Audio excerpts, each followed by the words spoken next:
Hello and welcome on today's episode. Today's episode, we're going to be talking about the quantum physics and the perception of the people.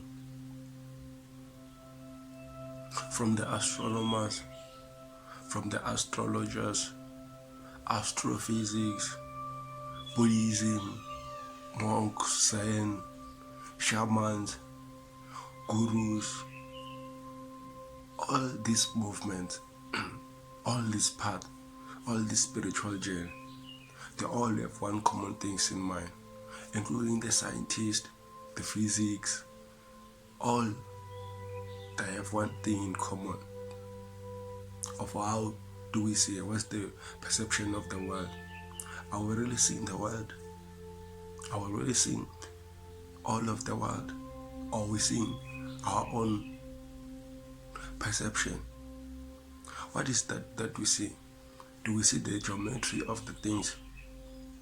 Are we seeing led by the aura of our eyes, of our third eye, of our intuition, or by the ego? Are we seeing the projection of the mind? We see the projection of the world on our mind. What is it that you really see? Let's start from the quantum physics. The physics itself, the science. When people are meditating, all they have one common thing, that the world is infinite. The world, it's not what it is. This is the matrix. We understand that concept by now. But what do we really mean? What do we see? The scientists, as they explore the electrons, they figure out, like, the more they explore on it, the more they figure out it's empty. What does that emptiness mean? Why do we people meditate? When you meditate, we meditate on the emptiness. The more we try to dwell on the meditative, the more we find that the meditative state is just an empty, blissful state, samadhi, nirvana. We know about the Buddhists, the monks, the spiritual leaders, that they meditate to sleep and their body didn't decay. Their body just become the mummy on a world like this. They meditate to sleep, not really a death, but the sleep become forever. Some of the gurus, their body becomes, they studied about the science and they didn't figure out the answer of the process. Some of the body, they're on museums. And all this, what does it tell us as a being, as a man? The world is really on our mind. So when we want to create a certain thing, we create it in the mind. When we seek a certain thing, we seek it in the mind. When you have the problem, we solve it in the mind. Because all of this is just the vibration of the matter as it coming to an atom. The vibration of it to the world, to the physical manifestation, it solidify it on the state, on the faces of a matter which it looks as if it's solid, but it's not really solid. When you get on the vibration of each and every matter, everything can to become an empty. That's why when you meditate, then feel more light. That's why when you in the state of meditative state of a calm, when you are relaxed, you feel more light. What does this tell about our nature? In the quantum physics, they have figures. It's the same figure as all these people who explore the space, the mathematicians, the shamans, the astrologers.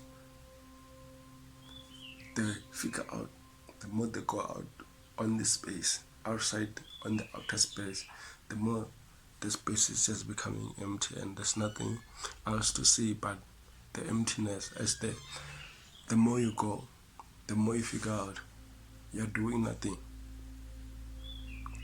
Because it's all matter, it's all the space. We can't really differentiate between the space of myself and the space of you. What's really this?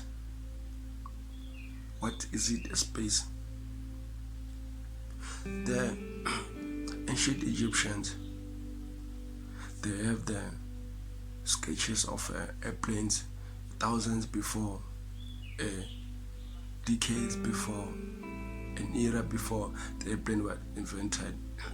The fact why they didn't want to invent the airplane, there is an ether when you go out of the space.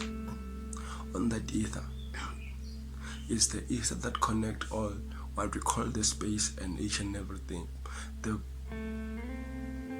spaceship, as they fly out from the space, they're disturbing the ether.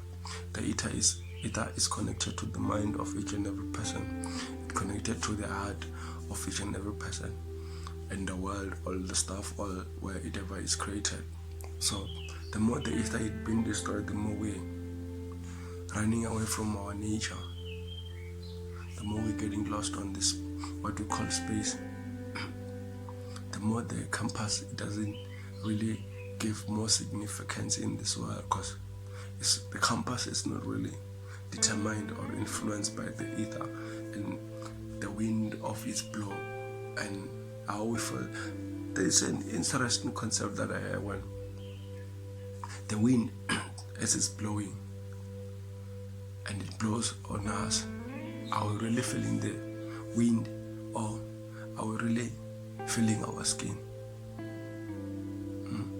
What are we feeling?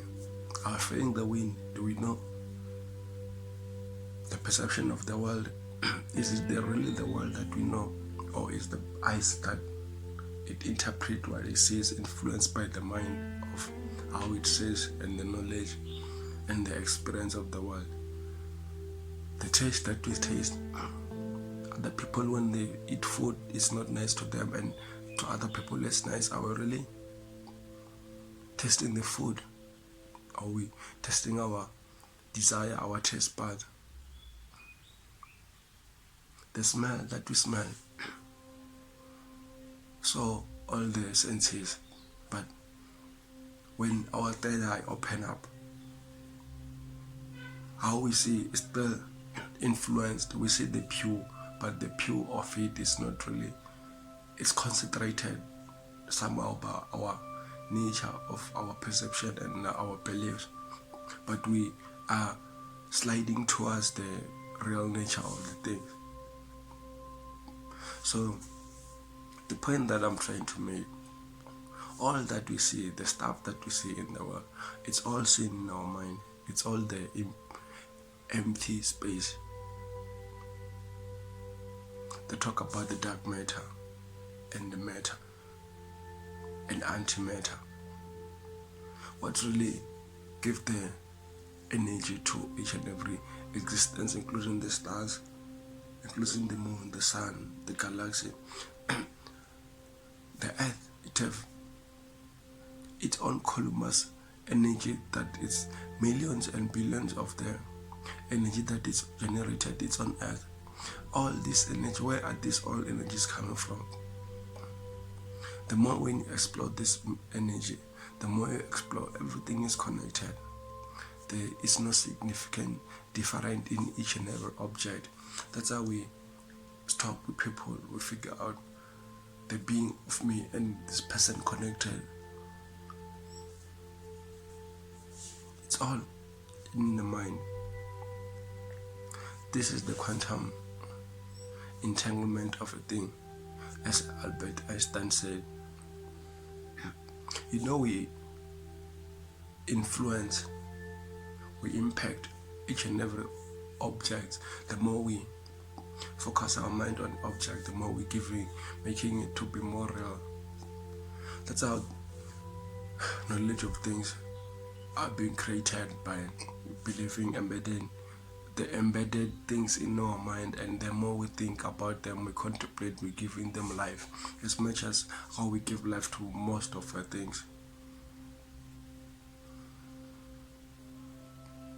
The good that is happening in our life, the bad that is happening in our life, if we wish to have more or change, we all have to inquire in the mind and then work out on her mind.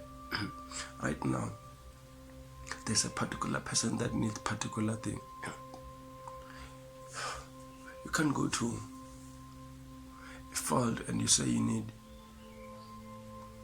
a whole field full of vegetables or plants or a farm. What you should do is to impact that thing in their mind. You give the energy, not just talking. Come and meditate and explore the truth, the real nature. Study yourself first. Then you're gonna figure out you're studying the world. Have a beautiful day. Have a lovely life. Thank you.